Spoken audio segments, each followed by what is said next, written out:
May അവസാനം സിയാർ വെച്ചതാണ്. അത് കഴിഞ്ഞ് DPC കൂടാൻ 20-ലധികം PSC മെമ്പർമാരുണ്ട്. DPC കൂടി സർക്കാരിന്റെ ഗസറ്റ് ഇറങ്ങി അതിൽ നിന്ന് പോസ്റ്റ് ചെയ്യുന്നതിന് പകരം ഇത്രയും കാലം നീട്ടിക്കൊണ്ടുപോയി കേരളത്തിലെ പൊതുവിദ്യാഭ്യാസ മേഖല നാഥനില്ലാത്ത കളരിയാക്കി മാറ്റിയിരിക്കുന്നു. ഇത്രയും ഗൗരവത്തോടെ പൊതുവിദ്യാഭ്യാസ സംരക്ഷണം എന്ന് പറയുന്ന ആളുകളാണ് ഇത്രയും കാലം നീട്ടിക്കൊണ്ടുപോയത്. ഇപ്പോഴും വന്നിട്ടില്ല. അവസാനത്തെ 10 മാസത്തെ ശരാശരി ശമ്പളം കണക്കിലെടുത്ത് ആനുകൂല്യങ്ങൾ കണക്കാക്കി പെൻഷൻ കൊടുക്കേണ്ടുന്ന ആനുകൂല്യങ്ങൾ കിട്ടേണ്ടുന്ന ആളുകളോട് ചെയ്യുന്ന നീതികേട്. അതിനു മുമ്പേ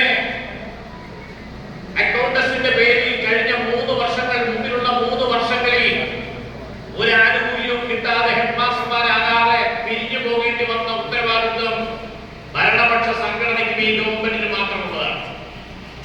ആ രീതിയിലേക്കാണ് ഇവർ കാര്യങ്ങൾ കൊണ്ടുപോയിക്കൊണ്ടിരിക്കുന്നത്. ഇപ്പൊ ഉമ്മൻചാണ്ടി ഗവൺമെന്റ് നേരത്തെ കൊടുത്തുകൊണ്ടിരുന്ന അധികാരം എയ്ഡഡ് സ്കൂൾ ഹെഡ്മാസ്റ്റർമാർക്ക്, എയ്ഡഡ് സ്കൂൾ പ്രിൻസിപ്പൽമാർക്ക്, ഹയർ സെക്കൻഡറി പ്രിൻസിപ്പൽമാർക്ക് സെൽഫ് ഡ്രോയിങ് ഓഫീസർമാരാക്കി ഉമ്മൻചാണ്ടി ഗവൺമെന്റ് ഉയർത്തിയത് ഇപ്പൊ ധനവും ഇല്ലാതാക്കിയിരിക്കുന്നു. ഓഫീസിലൊന്നും ജോലിക്കാരില്ല. സൂപ്രണ്ടിന് വീണ്ടും അധികമാരം ജോലി, ഏകമാർക്ക് അധികമാരം ഏകമാരില്ല. വൈകിട്ട് ഒരു ഏക ഓഫീസിലെ സൂപ്രണ്ട് ആത്മഹത്യ ചെയ്തിരിക്കുന്നു. ഈ രീതിയിലേക്ക് കാര്യങ്ങൾ പോവുകയാണ്. HM സാഗണ്ട എന്ന് പ്രാർത്ഥിക്കുന്ന ആളുകളായി നമ്മുടെ പ്രൈമറി ടീച്ചേഴ്സ് മാറുകയാണ്. അങ്ങനെ ദുരിതപർവം സാങ്കേതികമായിട്ടുണ്ടാക്കേണ്ടുന്ന നൂലാമാലകളൊക്കെ ഉണ്ടാക്കി അധ്യാപകരെ വൻവെട്ടിലാക്കുന്ന ഒരു ഗവൺമെന്റായിട്ട് ഈ ഗവൺമെന്റ് മാറുകയാണ്. പൊതുവിദ്യാഭ്യാസ മേഖലയിൽ മറ്റു കാര്യങ്ങളൊന്നും ഞാൻ പറയുന്നതിന് വിശദമായിട്ടൊന്നും പറയാനുള്ള സമയമല്ല. സംഘടനയെ സംബന്ധിച്ചിടത്തോളം ഇപ്പൊ നമ്മള് ഈ 7-ാം തീയതി വൈകുന്നേരം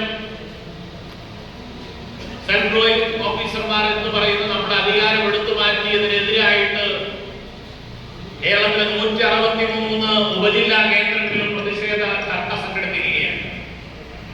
ഈ ഗവൺമെന്റ് അധികാരം നേരത്തെ ഉണ്ടായിരുന്ന അധികാരം